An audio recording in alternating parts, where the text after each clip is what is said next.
Բարի գալուստ ֆինանսական բանականություն էպիզոդ 17 2026-ին էլ ենք մենք շարունակելու փնտրել ֆինանսական բանականություն Հայաստանում եւ աշխարհում տեղի ունեցող բիզնես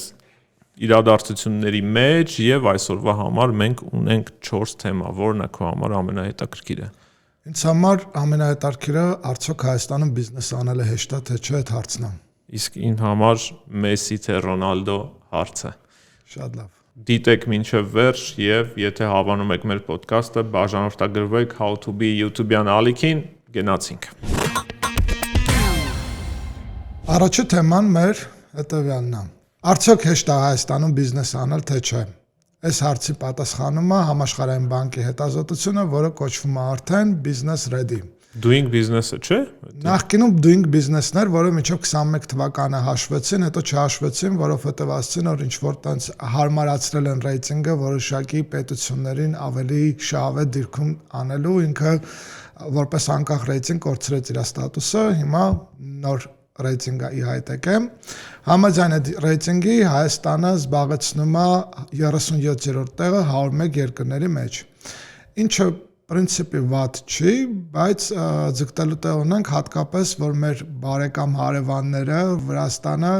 շատ բարձր դիրքում է գտնվում, մտնում է տասնյակի մեջ։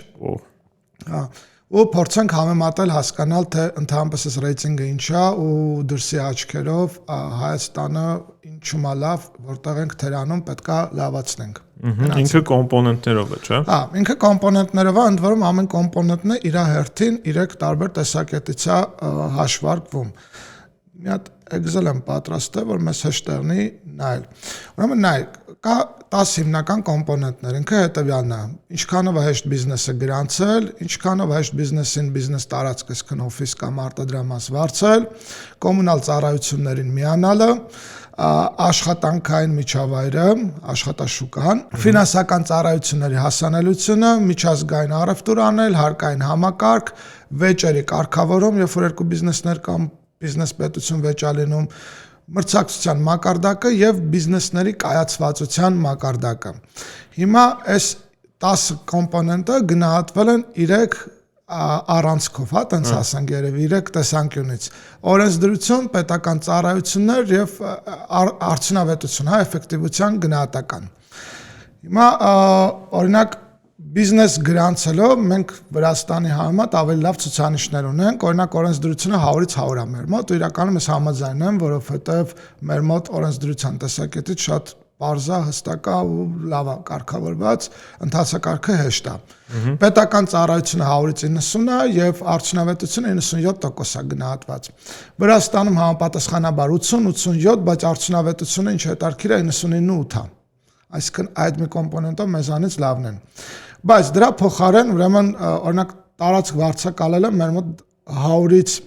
61-ից մինչև 74, հա, տարբեր կրիտերիաներում Վրաստանում 69-ից 89, այսինքն այդ առումով Վրաստանը շատ ավելի շահեկան է գտնվում։ Այնտեղ քիչ են ռուս եկել երևի։ Չէ, այնտեղ միջավայրը շատ են եկել, հա, ոնց որ, բայց ամեն դեպքում ոնց որ թե տարածքների խնդիր չունեն, կամ այդտեղ կարող է դաժե գիտես ինչ կա, այդ հասանելիություն ինչ որ պատրաստված, չեմ կարող ասեմ, մի քիչ պետք է ավելի խորանալ, հասկանալ։ Կոմունալ ծառայությունները ինչն է հետաքրքիր, որ մեր մոտ պետական ծառայությունն է ամենացածր 74-100-ից, իրանց մոտ 88 է, բայց արդյունավետությունը, 70, հա, արդյունավետությունը մեր մոտ 60 է, իրանց մոտ 59 է, հա, շատ մոտ ենք արդեն։ Բայց ինձ հետաքրքրող բան անենք, հիմնական կրիտերիաներն ենք, դա ֆինանսական ծառայությունները, այսինքն վարկեր ստանալ, բանկային համակարգ եւ այլն։ Փոխանցումներ անել ստանալ։ Օրենսդրությունը մեր մոտ 93, Վրաստանում 95, համարյա 96, պետական ծառայությունը 90, Վրաստանում 62, ինչը շատ տարօրինակ ու շատ ցածր է, բայց արդյունավետությունը 71 մեր մոտ է, 88 Վրաստանում։ Հաջորդը հարկային համակարգն է։ Բայց ի՞նչն է խնդիրը արդյունավետության ֆինանսական ծառայությունների։ Չեմ կարող ասեմ ինչն է խնդիրը, հավանաբար այդ process-ը ստանալ, օրինակ չգիտեմ, բիզնես վարկ ստանալ կամ լիզինգ ձևակերպելու process-ը, պետական աջակցություն ստանալ, հավանաբար այդ ամեն ինչը ինչքան է տևում ու ինչքանով արդյունավետ։ Ամեն դեպքում ոնց որ թե մի քիչ զիջում ենք այս առումով Վրաստան, ինչը իրական մի քիչ տարօրինակ է, որտեղ ինձ թվում է, որ մեր բանկային համակարգը ավելի լավ սերվիս է տալիս, բայց ըստ համաշխարհային բանկի չեն։ Հարկային համակարգը մեր մոտ օրենսդրությունը 100-ից 53-ը, Վրաստանում 63, պետական ծառայությունն այսքան հարկային աշխատանքը 62-ը գնահատված, Վրաստանում 74, բայց արդյունավետությունը մեր մոտ 87-ը, իրանց մոտ 69։ Ինչը որ այն սկզբի գնահատականները լիովին արտացոլում էր մեր նախորդ ոդկասթների քննարկումները։ Մեկը կարանք նայենք մրցակցությունը, մրցակցության մակարդակում էլ ինչն է հետաքրքիր, որ օրենսդրությունն ու իմպլեմենտացիան մեր մոտ ավելի լավ է, բայց պետական ծառայությունը Վրաստանում է լավ։ Որտեղ ենք շատ զիջում բիզնեսների կայացվածությունը։ Ընդ որում արդյունավետության տեսակետից այսքան բիզնեսը որպես ինստիտուտ կայացած լինելը մեր մոտ 100-ից գնահատվածը 22, Վրաստանում 91։ Ամենաերևի այն կրիտերիան է, որտեղ որ տենց էական զիջում ունենք ու ստեղ մտածելու առիթ կա, այդ կայացվածությունը պետք է հասկանանք, այսինքն ինչքանով է մեր բիզնեսների վճարունակ, ինչքանով է բիզնես համայնքը ընդհանրապես կայացած,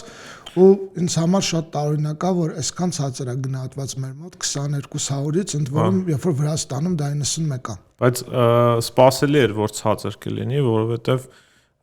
մեր բիզնեսները լիքը տեղ ունեն, էլի, հենց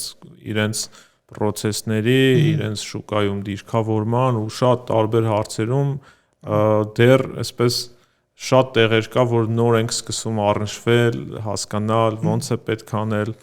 Հիմա այս բոլոր կրիտերիաներով միասին մեր միջինը եկել է 66.7, ինչը նշանակում է մենք 101 երկրների մեջ 37-րդ տեղն ենք։ Վրաստանի միջինը 75 է։ Ու հենց այդ երևի կրիտիկական բաները, որ որոշ բաներ մեմո շատ ցածր էր, դրանք են մեր միջինի վրա էական ազդեցություն ունեցել։ Վրաստանը ոնց նշեցինք մտնում է top 10-ի մեջ, հավաքել է 75.1 միավոր, որով 4-րդ տեղն է։ Հետաքրքիր մի հատ բան է ասեմ, որ եթե նայում ենք, ուրեմն օրենսդրության մեր միջինը գալիս է 72.9, համարյա 7300-ից, պետական ծառայությունը 6600-ից եւ արդյունավետությունը 61.2։ Այսինքն ոնց որ թե ինչ է այս ամեն ինչը ցույց տալիս, որ ունենք լավ օրենքներ, որոնք գետնի վրա մի քիչ լավ չեն իրականացվում, չեն ռեալիզացվում, ու եթե դրանք իրոք ռեալիզացվեն այնց ոնց որ գրված է, չլինեն տարընթացումներ, ինչ որ երկակի իմաստներ եւ այլն, ռեյտինգը էականորեն կլավանա ու կբարելավի, ու ես հավատացած եմ, որ այն խնդիրները ինչ որ տեսնում եմ, կարելի է մեծ մասը տենց լուծել ու էականորեն բարելավել։ Հատկապես որ մեր կառավարությունը սիրում է ռեյտինգներում առաջընթաց արձանագրել ու վստահ եմ, որ շատ կառույցներ հիմա կնստեն կնայեն, թե ինչ ռեֆորմներ կարելի անել, որ եկող տարի ռեյտինգում բարելավել։ Ու մի քանի տարուց այս ռեյտինգն էլ կփչանա։ Ես դեպք եմ հիշում, երբ որ ինչ-որ ռեֆորմներ էր տարբեր քննարկվում, այդ ռեֆորմը քննարկելու այդ զուգահեռ քննարկվում էր առաջ, թե դա doing business-ում ինչ ազդեցություն կունենա, ու եթե պոզիտիվ էր լինում, տենց ոնց որ նաև հեշտ էր լինում այդ ռեֆորմը անցկացնել, որտեղ դա տենց KPI է, KPI-ի վրա տենց ոնց որ էական ազդեցություն կարող ունենար, տենց օգնում էր տվյալ ռեֆորմը անցկացնել։ Իսկ քո գնահատականով այս պատկերը ինչքանով է իրականությունը արտացոլում։ Ռեյտինգը նոր է, ես մի քիչ կարդացի, այստեղ քանի որ նաև նկատեցի, որ իրանք 3 պոզիցիայով են անում, ոչ թե մենակ օրենքները, որտեղ օրինակ doing business-ը ինչքան ես գիտեմ, ինքը նայում էր ռեգուլյացիաներով ինչա նախատեսված, ոնց պետք է լինի ու այդ էր վերցնում, այստեղ ոնց որ մի քիչ ավելի խորն են գնացել գնահատելու, ինչքանով է թափանցիկ, ինչքանով է խորը այդ ամեն ինչը արտացոլում, պետք է ժամանակ մի քիչ ուսումնասիրել, ռեալ համեմատել, խորանալ նաև որտեղից են տվյալները վերցնում, բայց գլոբալ առումով տպավորությունը ինքը այն ինչ որ մենք քննարկում ենք, կա, այո, ունենք օրենքներ, ունենք որոշակի բաներ, որ լավարկվում են, որոշ բաներ, որոնք դեռ խառնաշփոթ են, ու մեծ հաշվով ռեյտինգը իրոք ցույց է տալիս այդ ամեն ինչը։ Համեմատած Վրաստանի հետ որոշ բաներ կար, որ մի քիչ զարմացնում էր, բայց հիմնականում այո, ոնց որ մենք էլ ենք հասկանում, որ որոշ հարցերում ունենք առավելություններ, որոշ հարցերում դեռ աշխատանքի տեղ ունենք։ Ամեն դեպքում, եթե ամփոփենք, կարանք ասենք, որ Հայաստանի մասին, եթե ինվեստորը նայես ինդիկատորով կարամ հասկանա, որ պրինցիպի վատ տեղ չի ներդրում անել բիզնես անելու, երկիրը, որը զարգանում է, ռեֆորմներ է իրականացնում, ունի ճանապարհ դեռ անցնելու, բայց կոպիտ ասած ինքը կանաչ գոտի է, այո, top 10-ի մեջ չմտնում, բայց միևնույն ժամանակ տենց լուրջ խնդիրներ պետք է որ չունենա գալուց։ Իմ անձնական կարծիքով ամենամեծ խնդիրը դա բանն է, դատական համակարգն է, որը իրոք շատ պրոբլեմատիկ է, հատկապես տնտեսական վեճերը, որոնք եւ երկար են տևում եւ անկանխատեսելի է նաեւ պետություն բիզնես դատավարությունների ժամանակ դատարանների վարկագիծն ու պահվածքը հիշում ես կար խոսակցություններ մի բան նույնիսկ օրենսդրական բան կար, որ գործարարներին առաջարկվում էր նույնիսկ տնտեսական հանցագործության համար անկախ ամեն ինչից ազատազրկեն եւ այլն, դա այդ նեգատիվն է, որը կա ու ինքը ընդհանուր գլոբալ դատական համակարգի նկատմամբ բիզնեսների վստահության պակասն է ու այդ առումով ոնց որ մենք ունենք խնդիրներ, բայց մյուս կողմից ոնց որ կա բան, հայկական մշակույթ եւ միմյանց որոշակի վստահելու գործոն, ընդ որում ոնց որ խնդիրները լուծել արտադատարանական ճանապարհով, ոնց որ դա երևի թե հեշտացնում է, որտեղ ես հիշում եմ մեր շատ հարուստ հայրից մեկը ասում էր, որ գոյություն ունի, ինչքան բիզնեսում վստահությունը մեծանում է, այդքան տրանզակցիոն ծախսերը քչանում են, որովհետև դու ավելի քիչ ժամանակ ես ծախսում բոլոր դետալները քննարկելու, իրավաբաններ վարձելու, որ 100 անգամ ստուգեն եւ այլն, ուղղակի կա փոխադարձ վստահություն, գործարքը կնքվում է, գումար ես խնայում այդ գործարքը կնքելուց ու ժամանակ ես խնայում, ինքը արագանում է։ Հայաստանում դա ոնց որ թե այդքան սուրճ չի, օրինակ երբ որ համեմատում ենք, չգիտեմ, օրինակ Ռուսաստանի իրականության հետ եւ այլն, հա, ու դա ինչքան լավանա, բայց դրա նաեւ կնպաստի, որ ունենանք շատ լավ դատական համակարգ ու ինձ թվում է մեր ամենախոցելի տեղը հենց դատական համակարգով պայմանավորված կետերն են։ Անցնենք մեկ ուրիշ ռիփորտի, որը նույնպես բիզնես միջավայրի մասին բավականին շատ բան է ասում, խոսքը Staff.am հարթակի կողմից աշխատաշուկայի, Հայաստանի աշխատաշուկայի 2025 թվականի ամփոփման մասին է։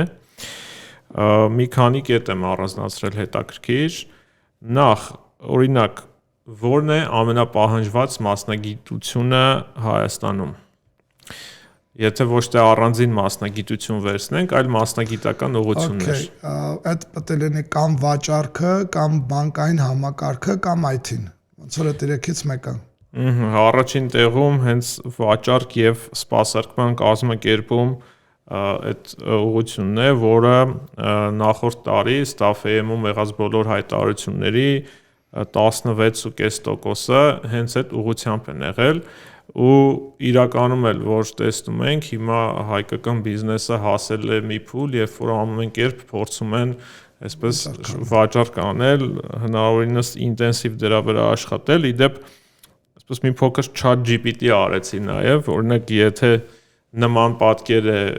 ինչ է դա խոսում բիզնես միջավայրի եւ տնտեսության վիճակի մասին եւ պատասխանը այն էր, որ սա վկայում է ծառայությունների վրա հիմնված տնտեսության մասին, որտեղ մրցակցությունը սուր է, կարևորվում է արագ փողը, ոչ թե երկարաժամկետ ինչ-որ ազդեցություն ձևավորելը, բայց եւ ավելացված արժեք այնքան էլ շատ չի ստեղծվում։ Կամ բայց մի բան հարցնեմ, էլի մենք երբ որ ասում ենք վաճառքի մասնագետ, օրինակ չգիտեմ, խանութներում, սուպերմարկետներում, են որ չգիտեմ, վաճառողներ, ուզում եմ ասել աղջիկներ են լինում, չգիտեմ ինչի բան, բայց տղաներն են լինում, վաճառողներ են լինում կամ գանձապահներ, իրանք բոլորը մտնում են այս կատեգորիայի տակ, թե չէ։ Գանձապահները չէ, բայց մնացածը վաճառք եւ սպասարկման կազմակերպում մտնում են։ Դա ինձ թվում է, դա նաև պայմանավորված է նրանով, որ Հայաստանում հայտնվել է մեկ ուրիշ նոր սուպերմարկետների ցանց, որը ակտիվ ընդլայնում է իր ցանցը, ու մենակ իրանց ֆակտորը կարող էական ազդեցություն ունենար։ Մեկը երևի ինքը ամեն դեպքում ամենահոսուն մասնագիտություններից մեկն է, հա, դա սովորաբար նման մասնագիտությունները մեկ օրինակ մատուցողները, այդ որ ուսանողական տարիներին աշխատում են միջև ինչ-որ փորձ կուտակեն կամ ավարտեն, հետո անցնեն ինչ-որ փորձեն ավելի նեղ մասնագիտական, այդ մեծ հոսունություն ունեցող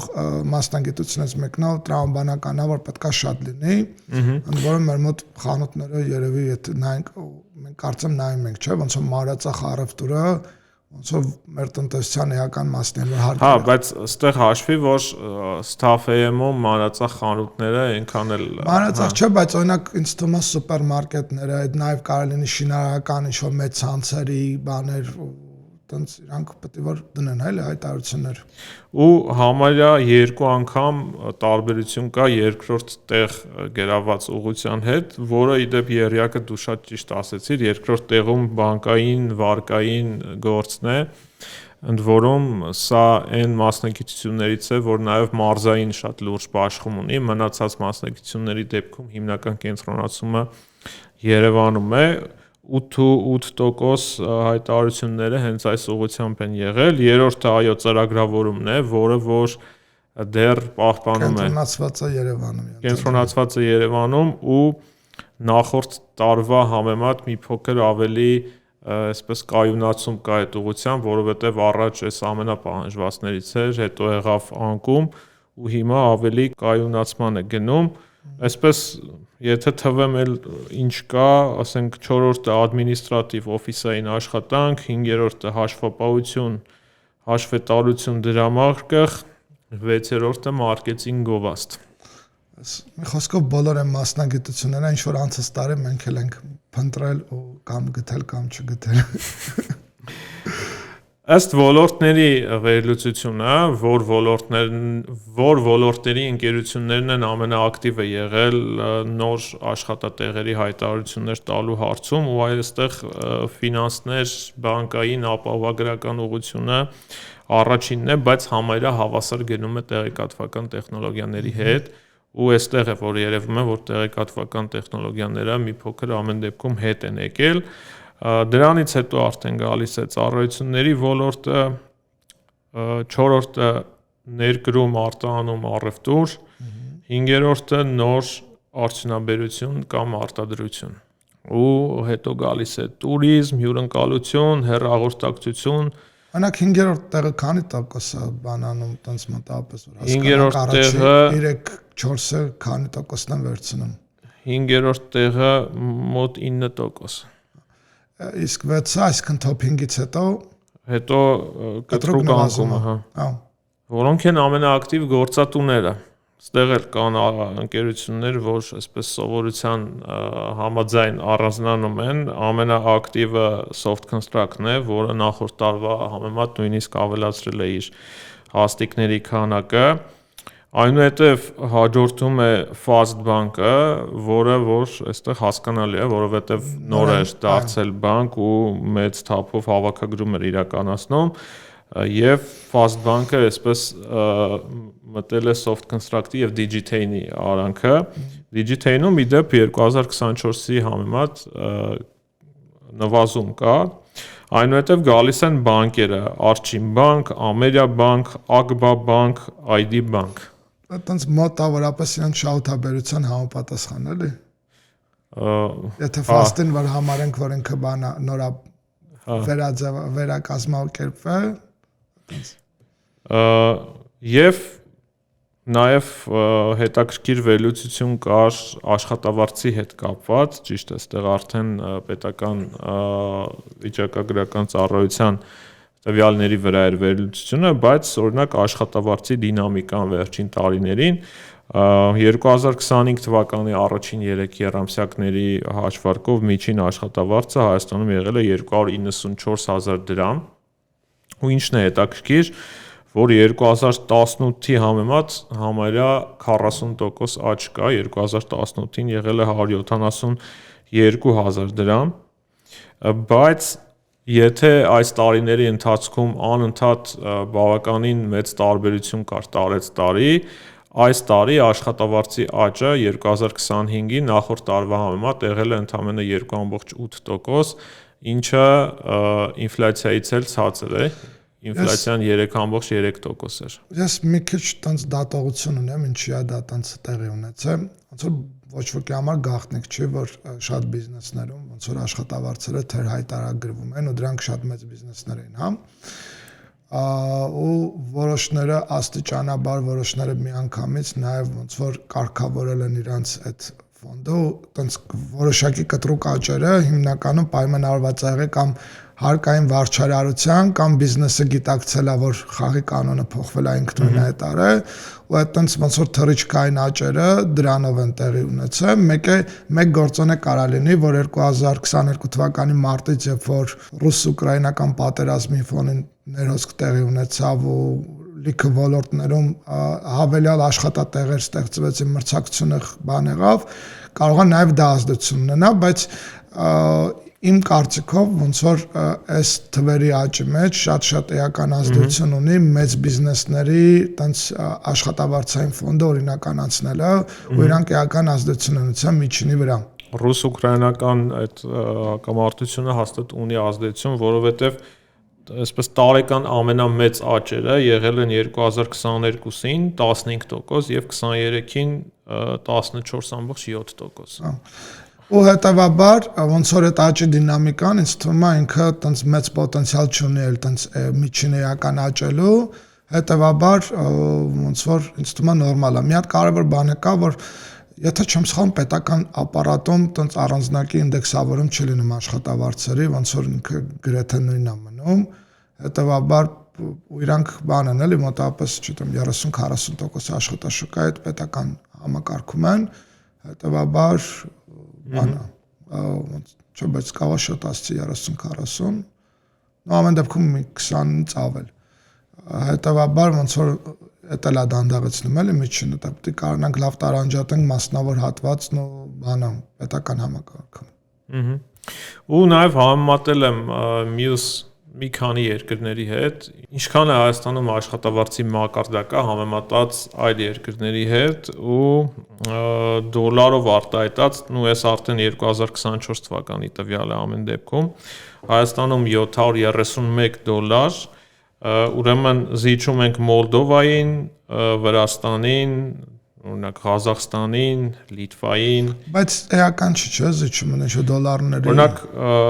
Վրաստանին զիջում ենք ընդամենը $25, մի $40 զիջում ենք Մոլդովային, բայց օրինակ առաջ ենք Բելարուսից, որտեղ $700 է, Ադրբեջանից, որտեղ $594 է, ու Ուկրաինան է հիմա շատ իջել $535, Թուրքիան չեմ ներառել ցանկում, բայց կարծեմ դատա էլ չկար։ Ու ինչն է հետաքրքիր, որ մեր նման մի քանի երկրների հետ համեմատեցի, նույն Վրաստան, Մոլդովա, իրենց մոտ էլ 2018-ից սկսած դինամիկան համարյա նույնն էր, չնայած այնպես չի, որ նույն իրադարձություններով է, էլի։ Բայց այդ էլի մի բան ասեմ, իմ մոտ ամեն դեպքում էլի տպավորությունն էր, որ Վրաստանում միջին աշխատավարձը պետք է ավելի ցածր լինի, քան մեր մոտ, ու կարանք մի քիչ խորանանք նայենք, ինձ թվում է, այնտեղ պետական համակարգում բարձր է, մեր մոտ մասնավորում, օրինակ, չգիտեմ, ֆինանսաբանկային համակարգում եւ այլն պետք է որ ավելի բարձր լինի, քան իրանց մոտ, ել եմ ասում, տպավորությունով եմ ասում, ընդ որում սրանք բանա չեն, գրոս աշխատավարձն են, այսինքն հարկերը ներառյալ, որովհետեւ այնտեղ նաեւ հարկերն է աշխատավարձը ավելի քիչ հարկվում, հետաքրքիր կլինի այդ համեմատությունը, հասկանանք այդ պետական ու մասնավոր կարելի է մի օր անել։ Ну, ստեղ նաև դոլարով է արտահայտված, որը նույնպես կարող է մի փոքր այդ պատկերացումները շեղել։ Մեսսի թե Ռոնալդո։ Այս հարցի պատասխանը Coca-Cola-ի բաժնետերերի համար պետք է որ միանշանակ լինի եւ նրանք ընտրեն Մեսսին։ Ինչու՞։ Մեսսին վերջերս շատ տենց ռելաքս միջավայրում ինտերվյու է տալիս, ու այդ ինտերվյուի ժամանակ ասում է, որ ինքը սիրում է խմել գինին Sprite-ով, որը շատ տենց թարմ է եւ այլն։ Ու այդ արտահայտությունը դիտվում է որպես գովաստ, Մեսսի կերպարը դա բնականաբար ինքը շատ մեծ ինֆլուենսեր է, ու լիքը մարդ սիրում է։ Ու ինչ է տեղի ունենում, տենց 3 օրվա ընթացքում Coca-Cola-ի բաժնետոմսերը 4.5%-ով թանկանում են, ինչով համարյա 12.13 միլիարդ դոլարով Coca-Cola-ի կապիտալիզացիան մեծացնում է։ Այսինքն, որ պատկերացնես, Coca-Cola-ն ոչ ավել վաճառք է անում, ոչ նոր ֆինանսական հաշվետվություն է հրապարակում, ոչ ասում է, որ նոր արտադրանք ունի, ոչ նոր շուկա է մտնում, ոչ մի բան, նստած տեղերը Մեսսին առանց ու ընդ որում ոնց որ բոլորը վստահ են, որ դա ոնց որ վճարված գովազ չի եղել, բան չի եղել, ուղղակի տենց արտահայտություն է եղել, որը կիսվել է իր անձնական փորձառությամբ։ Նման ազդեցություն է ունեցել, Իդեպ ինչն էր ամենախնդալուն, որ ասում է Sprite-ով շուտ է բռնում։ Ու նաև կոմենտներում նկատել էին, որ շատ էժան $30 ինչ-որ գինի է խմում։ Հետո բայց պարզվեց, որ դա Արգենտինայում ոնց որ շատ տենց տարածված բան է, գինի խմել Sprite-ով, ես օրինակ երբեք չեմ փորձել, հա, օրինակ չգիտեմ, վիսկին կամ ռոմը կոլայով, հա, այդ տենց ոնց որ Հայաստանում շատ պոպուլյար է, երևի աշխարհում է, բայց գինին փորձելը ես պետքա փորձեմ, բայց ու սա հերթական անգամ ցույց է տալիս, թե ոնց կարող է մեկ հոգին Մեսսի մակարդակի տենց կապիտալի շուկայում պարզապես միլիարդների փոփոխություն անի, դա եւ վախեցնող է եւ մի քիչ աննորմալ է, բայց միևնույն ժամանակ ոնց որ իրականությունն է։ Ու այդ լուրը, որ տենց կարդացի, հասկացա, բան արեցի, ակամայից հիշեցի Team Telecom-ի կողմից բանը, $500 միլիոն AI գործարան ստեղծելու լուրը, բացարձակապես ոչ մի էֆեկտ չտվեց, թիմի Բաժնետոմսեն, այդ ցույց է տալիս, որ մեր շուկան դեռ ինչքան խակա, հա, կարելի է տենց ասել, կամ մենք որպես ներդրողներ ինչքան անտարբեր ենք այն ընկերությունները, որտեղ ունենք ներդրում արած կամ բաժնետեր ենք, իր հետ կապված նորությունների, բայց վստահ եմ, որ ժամանակի ընթացքում, երբ որ կնկատենք, որ նման բաները ազդակ են ապագա եկամուտների, ոնց որ բնականաբար մենք կսկսենք ավելի տենց ուշադիր լինել։ Բայց այնուամենայնիվ դա ֆանտաստիկա ու ակամայից նաև հիշեցինք Ռոնալդոյի արարքը, երբ որ Եվրոպայի առաջնության ժամանակ էր։ Կարծեմ, հա։ Եվրոպայի առաջնության ժամանակ, որ ինտերվյուի ժամանակ եկավ նստեց ու դեմը կոլա էր դրած ու ջուր էր դրած, չէ, կոլան հեռացրեց սեղանից, ջուրը բացեց խմեց ու ասեց ջուր խմեք։ Այդ արարքն է ոնց որ բան էր արեն ժամանակ 1-ից 1.5% կոլայի բանը Բաժնետոմսերը գինը գցել էր, ինչը գնահատում են բապայ $4.5 միլիարդ կապիտալիզացիայի անկում։ Հիմա հետևաբար, եթե դուք կոլայի բաժնետեր եք, անկախ ձեր ֆուտբոլային ճաշակից, քանի որ ֆինանսական բանականությունը պետք է հուշի, որ ընտրել Մեսսին միշտ այդ վեճում, քանի որ Մեսսին ուղղակի ձեզ 4-5% ավելի հարուստ դարձրեց իր մեկ արտահայտությամբ։ Էս էլի մի հատ նշան է, որ ոչ միշտ է գործում ֆինանսական բանականությունը, շատ ժամանակ էմոցիոնալ բանականությունն է աշխատում ու ինչքան որոշումներ կան, որ արդյունավետությունից դուրս են ու կայացված զուտ էմոցիաներով, այդպես էլ հենց նաև բաժնետոմսերի գինն է շուկայում սովորաբար։ Մեսսի Ռոնալդո ասեցիր, հիմա մի հատ նոր մրցակցություն է ձևավորվում արդեն LLM-ների շուկայում, եթե ChatGPT-ին միանձնի առաջատար էր, հիմա Gemini-ը, Google-ի Gemini-ն է փորձում այդտեղ պայքար առաջարկել ու ինչ է եղել SimilarWeb-ը, որը համաշխարհային հարթակ է կայքերի, էփերի, ստատիստիկայի, հրապարակել է հաշվետվություն, թե ինչքանով են մարդիկ օգտագործում այդ generative AI-ի գործիքները ու եթե օրինակ 12 ամիս առաջ, մի տարի առաջ ChatGPT-ի առավելությունը հսկայական էր 80%-ից ավել, իսկ Gemini-ի կտորը այդտեղ ընդամենը 5.7% էր, արդեն տարվա վերջին Gemini-ը իր տոկոսը հասցրել է 21.5-ի, իսկ ChatGPT-ին է 75%-ից էլ քիչ է արդեն։ Ու այնտեղ նաև որոշակի դիրքավորում ունեն DeepSeek-ը, Claude-ը, այլ գործիքներ, բայց այս բային հիմնական մրցակցությունը իրանց մեջ է ու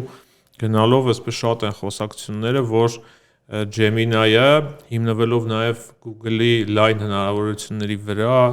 այդ կլինի թե դատան, թե ընդհանուր ավելի մեծ ու համակարգային ընկերություն է, գնալով պայքար է առաջարկելու ու այդտեղ էլ կարող է մոնոպոլիա չլինի։ Ես իրականում հավատում եմ դրան, որովհետև շատ տարօրինակ կլիներ, որ Google-ը հետ ընկներ այդ մրցավազքից, կարող է ստարտում ուշա ոնց որ բան արե, հա, մեկնարկե, բայց երկարաժամկետ ես ոնց որ ես էլ բան կանեի, ստավկա կդնեի Gemini-ի վրա, բայց ու տեղ այդ շուկան չի, որ տենց կարող շատ տենց արագ մոնոպոլիա ձևավորվի, այդ հələ նոր ձևավորվող շուկա է ու դեռ հələ լիքը խաղացողներ են գալու։ Ես օրինակ սպասում եմ նաև մետային գրոքն էլ իր մասկիներից մասը մասկնը դեռ իր խոսքը պետք է ասի ինքը դեռ ձևավորվող շուկա է, չի կարելի ասել, որ ինքը արդեն ձևավորված է, ինչ որ մեկը տենց բան ունի։ Ուղղակի ինձ թվում է ChatGPT-ն առաջի բաներ, տենց լայն շրջանակների առաջի փորձառություններ արհեստական բանականության հետ շփվելու, ընդ որում ես լիքը մարդ գիտեմ, որ իրանք հենց արհեստական բանականություն ասում ես, ոնց որ ChatGPT-ն է պատկերացնում, հա, ու ոնց որ արհեստական բանականության ամբողջ հնարավորությունը ChatGPT-ով է իրանց մոտ բանանում, դա այդ առաջինը լինելու, տենց mass market-ում առաջինը լինելու առավելություններ ու դա կմնա, ոնց որ օրինակ եմ բերում, հա, բանը կաթսաները ոնց է, չէ, որ անկախ կացած ինքը բաքսի է, հա, կամ չգիտեմ, ինչ որ տենց բաներից GPT-ն դեռ որ այդ վերցրել է, բայց եթե կհիշես Հայաստանում սկզբից բաներ, Skirol-ներ, հետո բաքսին եկավ կամ Ariston-ներ դաժե ինչ-որ տենց մի բան, հետո բաքսին եկավ, բայց վերածվեց ոնց որ ինքը բանի, այդ բրենդը, հա, ոնց որ չգիտեմ, Xerox-ը կամ Jeep-ը, չէ, տենց հետևաբար Gemini-ը ավելի լավ ChatGPT է, քան դե։ Տենց ինչ-որ մի բան։ Բայց իդեպ ես իմ օրինակով էլ կարող եմ ասել, որ Gemini-ը վերջին 2 ամսվա ընթացքում շատ լուրջ պրոգրես է ապրել, որովհետև մի բան օգտագործում էի ու նույնիսկ չհասկացա ինչպես եղավ, որ այն վատ experience-ը, որ ունեի Gemini-ից, որովհետև սկզբում լիքը բան շատ վատ էր անում, ինչպես ավտոմատ սկսեց որակ տալ ու հիմա շատ լայն օգտագործում եմ։ Այս ռեյտինգի մեջ իրականում նաև ասում եմ, որ Gemini-ի կտորը ավելացել է, որովհետև Google-ը ինքը իր search-ի մեջ է ինտեգրել, նաև app-երի մեջ է ինտեգրել, այսինքն Android համակարգում էլ Gemini-ը ավտոմատ աշխատում է, բայց ես դրա մեջ